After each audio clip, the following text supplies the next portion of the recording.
When it comes to derailing progress in your health and fitness journey, one of the most frustrating things that you can experience is joint pain. Inside today's episode, I'm going to be covering the science of joint pain and 3 potential reasons why people experience this when they're trying to make progress towards their health and fitness goals.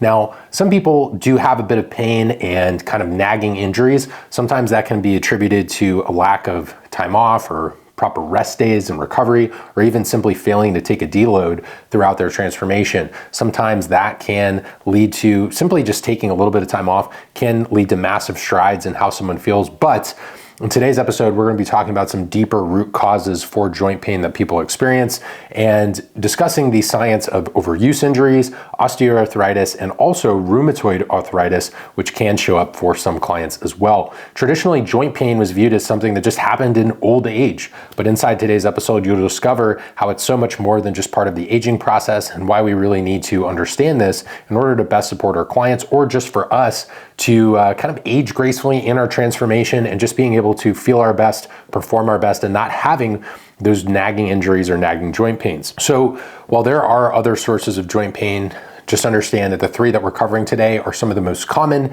and some of the most evidence-based reasons. So as we kind of parse through the data here and discuss potential solutions, understand that if you did have a different root cause for your pain, you might need to explore an alternative. But I think we've got a lot of, probably 80 to 90% of the science of joint pain here covered with these 3 main umbrella considerations. So we'll start with overuse injuries, just because that's going to capture the largest number of people, I think, followed by osteoarthritis, and then also rheumatoid arthritis is going to be a paramount consideration as well. So let's say you've been making great progress. Let's say you're resistance training, you've been lifting more, focusing on progressive overload, but your ability to progress is all of a sudden hindered by knee pain or perhaps elbow or shoulder pain. Even within this context, you can have a lot of different causes. Are you doing too much? Is your intensity, frequency, or volume a bit off? Not everybody can recover from the same volume as Arnold Schwarzenegger during his heyday, as an Olympia competitor and doing 40 to 50 sets per week on a double split routine or similar workouts. The average amount of hard sets per week in literature to support muscle growth is around 12 to 20 sets per muscle group. And yes, there have been more recent studies, like there's an infamous study where they were doing 52 sets per week, and they were showing pretty good gains in that research. But what most people don't realize is that it was 52 sets per week that was ramped up over time. It wasn't just that they started with 52 sets in week 1, they actually worked up to that number of sets, and they primarily only trained legs. So they had more volume to work with in terms of their physiological bandwidth and recoverability, because they weren't trying to achieve that same stimulus with upper body at the same time that they were doing so much volume for their lower body. So it allowed us to shift that stimulus a little bit. It's also probably not a smart idea to go to failure on every single set of every single workout. Perhaps the last set of a particular exercise that you're focused on, or maybe it's a metric-based movement or a movement that you feel stable and safe to take to failure. But let's say you are doing something that's higher volume, it may not be appropriate to be trying to take every single one of those sets to failure. So this needs to be put in the context of your whole entire training program and in terms of how often you're hitting that muscle group. Now, training is just one part of it. We're going to talk about lifestyle, stress, nutrition, supplementation. So this won't be a training-focused episode, but this is important to mention because people can have good nutrition, potentially even be taking supplementation geared towards joint health. But if they're completely, botching it from a training perspective, it will hold them back in terms of their recovery. So after, considering just the overall frequency, volume, and intensity of exercise, we should, examine your movement patterns, your overall form and execution. If someone has terrible form, if they've never learned how to properly train, or they're potentially, not going through the proper range of motion, or maybe not doing so safely, then we may need to actually, work on that, improve our ability to move through those movement patterns, potentially even with the guidance of a coach or health professional. And then potentially we're able to progress and hit new PRs without the same pain or impediments that we were suffering from previously. This can be a very individualistic thing, not something I can advise you on via a podcast or YouTube. It would require someone looking at either form videos of you performing the movements, or someone in the gym with you, whether that's a training partner or potentially working with the strength and conditioning coach or personal trainer that can provide feedback on those particular moves. And you may know, when you're experiencing pain on a certain type of movement, or you may even record yourself and notice something being off. So start there, and then you may be able to make adjustments over time. Now again, if your sleep and stress is sky high, you could have a perfect training program and you may notice there's some nagging pains and nagging injuries simply because our recoverability isn't there. So that's not going to do us any favors either in terms of our musculature or our joints. So first things first, pay attention to biofeedback and recovery, pay attention to sleep and stress. There's also going to be some things we can do to nutritionally supercharge this and use some supplements that are very supportive and complementary to the practices that we're talking about. But number one, let's not train like an asshole here. We need to make sure we have good form. It is appropriate to take some things to failure, but if you're someone who's trying to do that on every set of every workout, without ever taking, proper rest days or recovery or even having deloads, periodically, that's going to be a problem too. So consider overall the totality of your training program, frequency, intensity, and volume, and potentially even, in some of these studies, people fail to account for the fact that they were focused on a particular body part like legs for a given period of time, which allowed them to achieve that level of volume, that 52 sets that they ramped up to, where they were basically acclimating and taking away from some of the upper body stimulus. Some people are trying to accomplish that with their body parts while, let's say for legs or upper body, while still training full body. And that's a completely different conversation as well. There are some supplements that can potentially be taken to aid this. So one study included gelatin and vitamin C, or you could use like a hydrolyzed collagen protein here. That did improve collagen synthesis around the joints. Doesn't have to be gelatin. You could probably achieve the results here from this study with hydrolyzed collagen. There's also a 24-week study done in athletes that had overuse related joint pain and injuries, and they saw that 10 grams of hydrolyzed collagen per day also improved their joint pain. So next up, we're going to talk about osteoarthritis and some considerations there outside of overuse injuries. Understand that some of the supplements that are discussed in osteoarthritis may have carryover or applicability to other individuals who are experiencing joint pain. Osteoarthritis is the degeneration of cartilage in the joint, but also comes with changes to other portions like the ligaments and synovial membrane. It arises from an imbalance between repair and destruction of the tissues. So if we have this accelerated destruction of tissues without the appropriate recovery and materials needed to support recovery, that can be an issue. Many tissues in our body are undergoing repair and breakdown constantly. Your joints are no different. It most commonly occurs in older individuals. That is osteoarthritis, and our second consideration here for joint pain. But younger individuals who are very inflamed, and also individuals who are very overweight or obese, not at a healthy body composition, they are going to put some additional stress on their joints from that increased body weight. So if you are obese, you can suffer from osteoarthritis as well. This is also due to the fact that we have created a state of systemic inflammation in the body on top of, not only are we supporting extra weight on our joints like our knees, our hips, our ankles, but we also have created a very highly inflammatory state and likely a nutrient deficient state through over-consuming calories and not quite adequate micronutrients, essential amino acids, essential fatty acids, and things that support our overall health and recovery.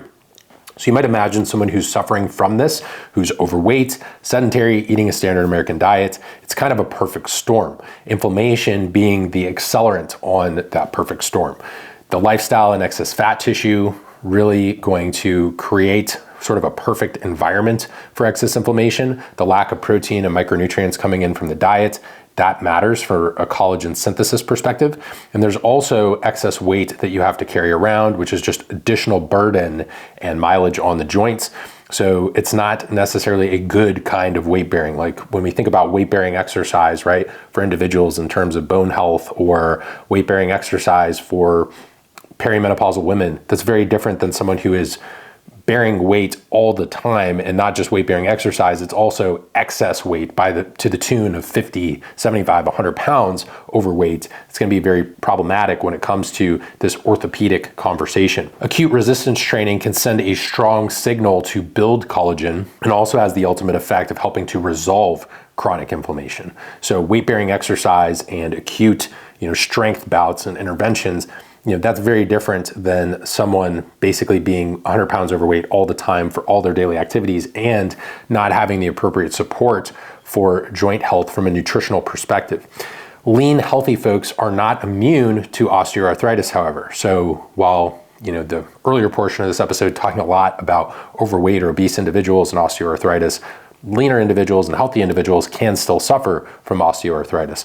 They can also fall on that spectrum of over-exercising and under-eating. So when people take it to an extreme, they're doing a lot of exercise and they're generating inflammation, but they may not be able to resolve all of that inflammation because they're exercising so much.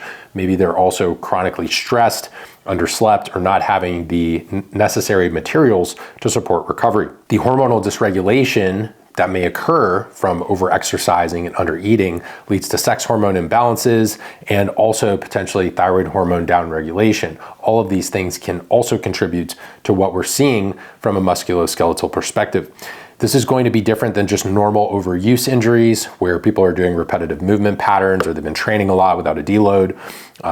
This isn't just where we're not leaving time for ligaments and cartilage to repair, but what we're seeing is this progression towards osteoarthritis as a result of overexercise relative to recoverability, improper or even malnutrition in some people who have relative energy deficiency syndrome and lack of micronutrient intake, essential amino acids, essential fatty acids, and there's so much inflammation. It's also unresolved due to a number of factors. Oftentimes these people have gut issues as well. So I've discussed how there's kind of this perfect storm that can occur where people go through chronic dieting, metabolic and hormonal adaptations, gut dysbiosis, intestinal permeability, and now their body has multiple centers for inflammation, including stress, their lifestyle, poor gut health, under eating. They have not ever navigated out of that season of dieting or having any other phases with their nutrition and training, which can be problematic as well.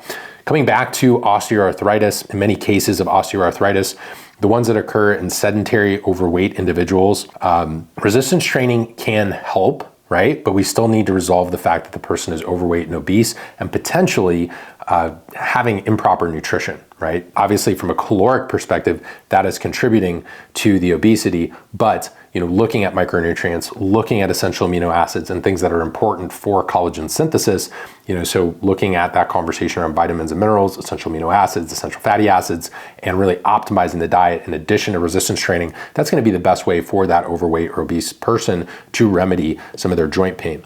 We may have to we may have to potentially be somewhat delicate with the exercise interventions for someone who's significantly overweight and look at regressions, right? So maybe this person can't do a push-up on the floor yet or do a perfect body weight squat, but maybe they can squat to a bench or a chair, or the person can do a modified push-up that's on a bar or on a bench, or potentially push-ups on their knees, or some form of regression in terms of upper body pulling exercises versus progressing to the most advanced or difficult aspects of exercise that are going to put a significant amount of weight and burden on those joints, and they may simply not have the range of motion yet to be able to do that. So starting with walking, band movements, and even just getting the person doing basic body weight exercise on some, looking at progressions and regressions to help this person improve, that's going to be their form of progressive overload. And there may be certain machines that can fit in and be accommodating as well, depending on the person. Both camps of folks that I've mentioned in terms of osteoarthritis can, benefit from certain supplements like vitamin D, omega-3s, EPA and DHA, MSM. Glucosamine and chondroitin have sort of mild effects. I think those have been over-popularized in like the 80s, 90s, and early 2000s relative to omega-3s, vitamin D, curcumin, and things like UC2 collagen, which I'll talk about in a little bit. But just understand there are supplements that we can potentially use and lean on to support these different situations. We do need appropriate amounts of whole foods, protein, and ensuring we're getting enough of those micronutrients that matter. Even in that study that included gelatin, or if you were to use hydrolyzed collagen, They also included vitamin C to support what was going on in terms of that study intervention. So this conversation is not separate from a lot of the other conversations we've had around nutrition, vitamins and minerals, as well as looking at our macronutrition in kind of the overall picture versus hyper-focusing just on maybe someone who's taking a joint supplement, but they're not actually seeing the bigger picture of nutrition. So vitamin D shows up as the first supplement in most pieces of scientific literature, always relieving some of the pain once people get their levels of vitamin D up. Omega-3s, EPA and DHA show up consistently because of their powerful anti-inflammatory effects. We see curcumin and ginger extract have been shown to be very beneficial, which makes sense since osteoarthritis does have a strong inflammatory component. And from a collagen perspective, like overuse injuries, hydrolyzed collagen shows a small to moderate effect on arthritis-related pain. And another type of collagen called UC2 collagen actually has some benefits, but it's not working through the same mechanism that people think when it comes to hydrolyzed collagen or traditional collagen or gelatin supplementation. UC2 is actually active enough in small doses to fit in capsules, and it retrains your immune cells to actually stop attacking your body's own cartilage. Whereas hydrolyzed collagen is likely just supplying extra amino acids and basically giving your body some of those building blocks or materials it needs to create its own.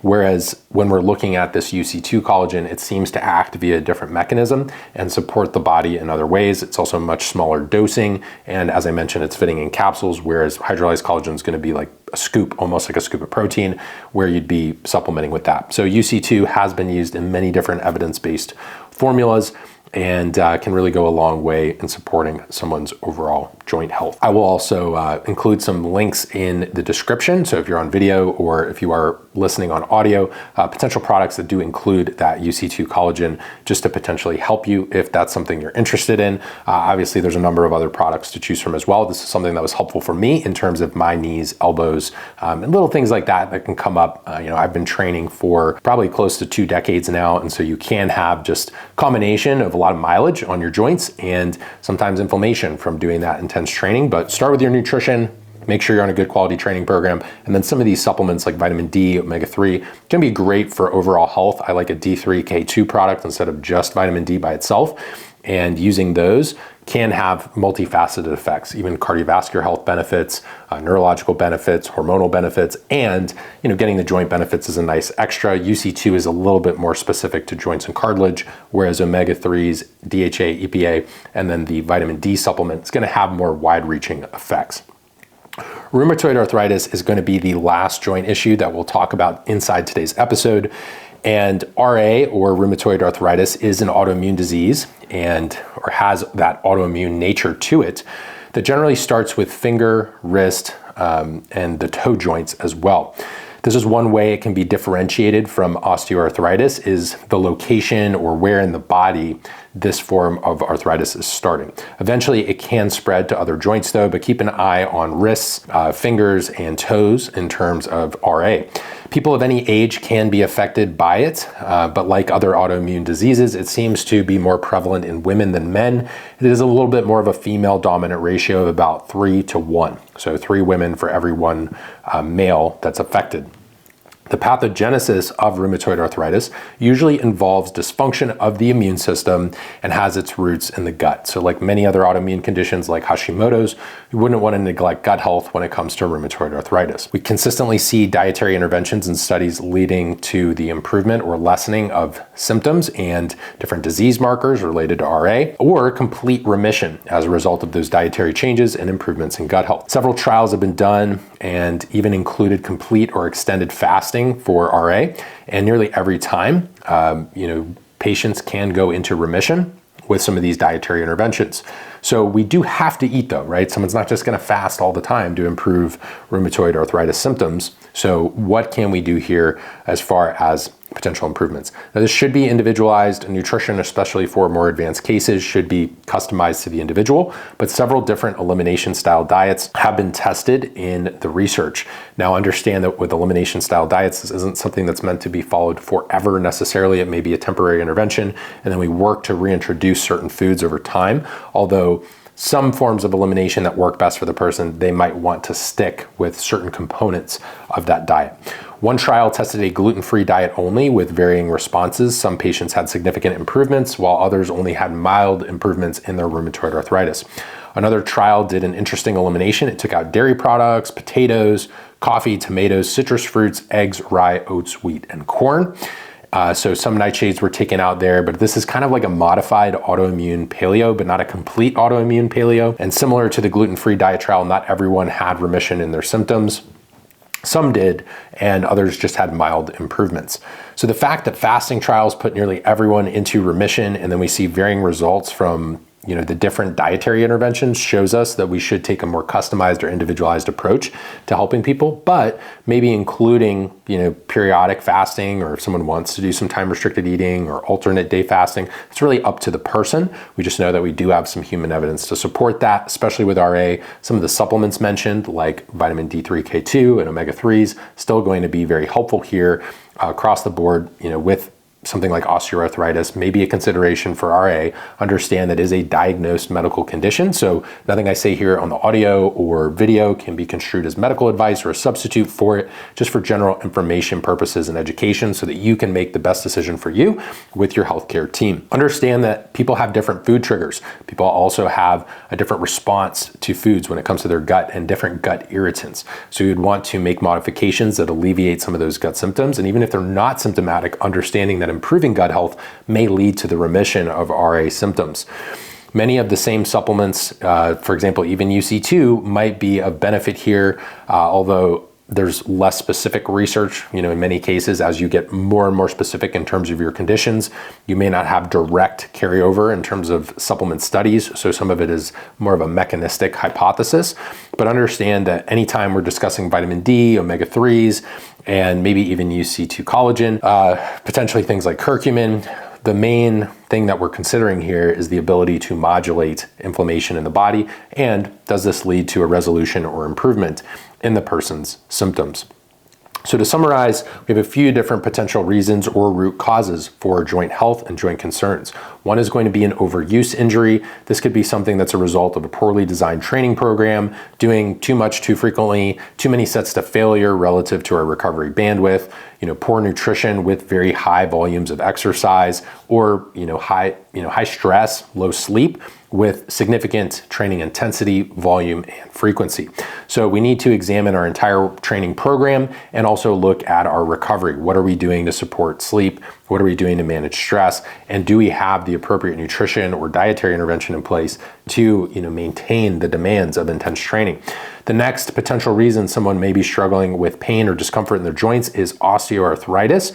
This can be for individuals who are overweight or obese. We can use resistance training here, but understand they are still, putting a lot of stress on their body and musculoskeletal system just from simply being overweight and obese, and the systemic inflammation as a result of poor diet, lifestyle, being sedentary, and potentially not having appropriate essential fatty acids, essential amino acids, and vitamins and minerals can lead to a lot of the pain and discomfort that's being experienced. If someone is more on the over-exercising but under-eating side of the spectrum, really we need to look at nutrition here, but also make sure, again, similar to the person that has an overuse injury or some nagging complaints, we should probably look at the training program as well. For osteoarthritis, we discussed how vitamin D3, K2, EPA, DHA, from a good quality fish oil, omega-3 product, and potentially things like curcumin do have evidence to support modulating that inflammation and leading to an improvement in symptoms. Last but not least, we had rheumatoid arthritis. This is more autoimmune in nature and should be viewed a little bit more sensitively and viewed as kind of a special topic or special subject. So out of the three, this one probably requires the most attention to detail, sensitivity and understanding for autoimmune conditions, and a little bit more of an advanced skill set when it comes to nutrition, training, and even supplementation as well. Usually, individuals are working with a healthcare professional. They've had labs drawn to assess this RA condition, and different dietary intervention may be needed in order to help move that RA into remission. Understand that rheumatoid arthritis disproportionately affects women relative to men. Like many other autoimmune conditions, it's about a 3-to-1 ratio of female to male.